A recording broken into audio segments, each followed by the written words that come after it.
Shalom, everybody, and good morning.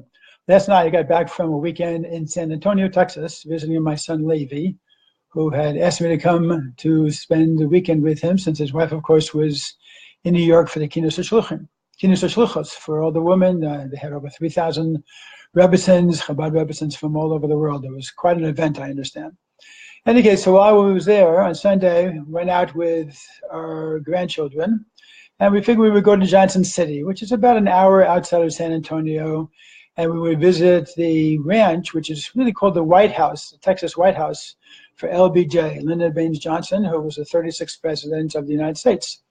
And I thought it would be a nice little trip, and sure enough, it was very interesting. He had a 2,500-acre ranch, but the house was very small, very small. And of course, he spent over a quarter of his presidency in that house. So there were cabinet meetings, and you feel the heaviness of the place as far as the decisions that were made during the Vietnam War, and of course many other issues which Johnson took a lead on at that time. But during the tour, there was one interesting part that I wanted to share with you, and which really got me to thinking. And that was this. We went through the kitchen, and there was a old 60s kitchen. Everything was preserved just the way it was when the Johnsons lived there through the 60s. And on the counter was a pecan pie. So the tour guide asked us, do you have any idea what that pecan pie is for? Of course, we had no idea. And he said, it's connected to a date. We still didn't know. So he said the date was November 22nd, 1963, which of course was the day that JFK was assassinated in Dallas. It turns out, which I didn't know, that JFK was on his way after that the auto parade that they had through the center of Dallas, unfortunately, was on his way down to Johnson City to spend the night at Johnson's home.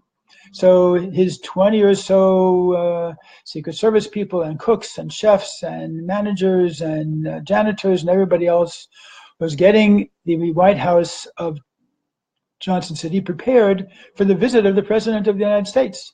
These are people, many of them, who had worked as part of his staff for many, many years and knew Johnson from the time he was a congressman and then a senator, except, of course, the Secret Service people, which just came on board when he became vice president. And they would have landed there. They had already bought a new mattress for the president and his wife, and there was a tremendous amount of excitement. And they were watching for any news items as far as what was going on. All of a sudden, they saw on television the notification concerning the shooting of the president in Dallas, and there was shock. And you're in this room and realizing that what was it, 55 years ago, this is what was going on in this room at the time. And the tour guide told us that all the 20 people who were involved stood there in the kitchen watching what was going on. Now, they had been cooking all day long in preparation for the special visit of the president and his entourage, all types of things, but they knew the president liked pecan pie. So there were many pecan pies that were being cooked at the time. So this pecan pie became like somewhat of a memorial of that particular day.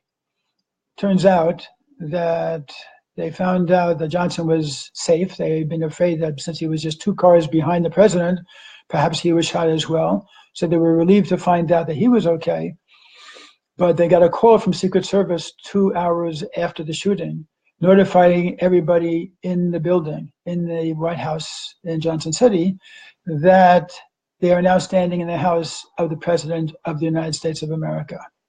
And of course, the mixed feelings that went with that were just intense. So the emotions, it almost brought me back right to when I was in 6th grade, hearing the news over the intercom about the president being shot. And this all happened from a pecan pie. So this pecan pie, so to say, symbolized something that was very intense, very emotional, very, really aroused a person's memory, those of us who remember that day. And it got me to thinking, there's, of course, a special lesson from the Baal Shem Tov that everything we encounter in the world is Hashgacha Pratis, divine providence. And as a result, there's something that we can learn from everything that happens to us, how to better and more intensify and more refine our relationship with Hashem and our avodah, our service as a Jew in this world. So I was thinking there must be some lesson behind this pecan pie. So here's what I came up with. So I'm going to share it with you now. I don't know if it It makes sense to you, it won't make sense to you, but nevertheless, I'll throw it out there and you can respond with whatever comments you want to make about it. But the idea is this. When we see a matzah, we see a piece of food, we know it's a mitzvah, at least during Passover it's a mitzvah, and it's basically flour and water that we carefully put together according to halacha in order to qualify it for the mitzvah of matzah. We might eat it also after Passover, before Passover, of course not the month exactly before Passover, but nevertheless it's just a matzah. But the matzah is in a certain way like that pecan pie, because it has within it an intense amount of history to it, of all types of things that come with it, so to say, as part of the package deal. From Hashem's perspective, Hashem understands what that pecan pie was all about and what that matzah is all about. For Hashem, time is immemorial. So as a result, Yetzias Mitzrayim, the exodus from Egypt, was as if it was literally yesterday. So Hashem's memory of all of the events that happened all throughout history is totally fresh. And when we eat that matzah and we partake in that matzah, for Hashem it's, so to say, and this is all really very much guesswork, as if we are reliving and re-experiencing, which is really what we're supposed to do anyway. We're supposed to be reliving the Yetzias Mitzrayim every time we have a Passover Seder. And when we eat the matzah, we should be thinking about Yetzias Mitzrayim and about the exodus from Egypt. So but for Hashem, though, the symbolism of each of these things is very intense. When we keep Shabbat, Shabbos, that is for Hashem as new as 6,000 years ago, 5,778 years ago, when He created the world, when the first Shabbos came along and He made the mitzvah of Shabbos.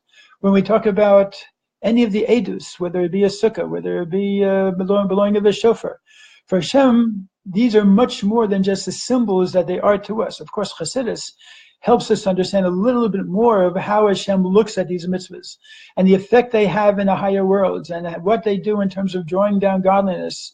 But for HaKadosh Baruch Hu, for Hashem, it's literally as if this is reliving what was going on at the time where these mitzvahs became mitzvahs in the first place, and they took on a tremendous significance.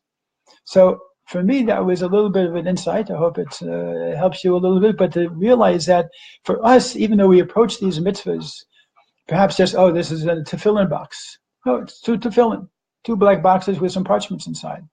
What are the parchments, though? There are four parchments, four portions of the Torah, all of which deal with Yetzias Mitzrayim.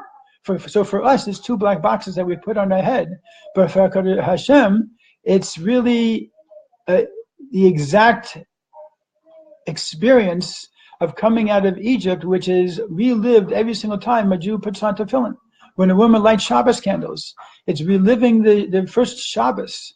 It's all of this is connected for HaKadosh Baruch Hu. It's really of course, our mitzvahs are viewed from a very different perspective than the way perhaps we view the mitzvah.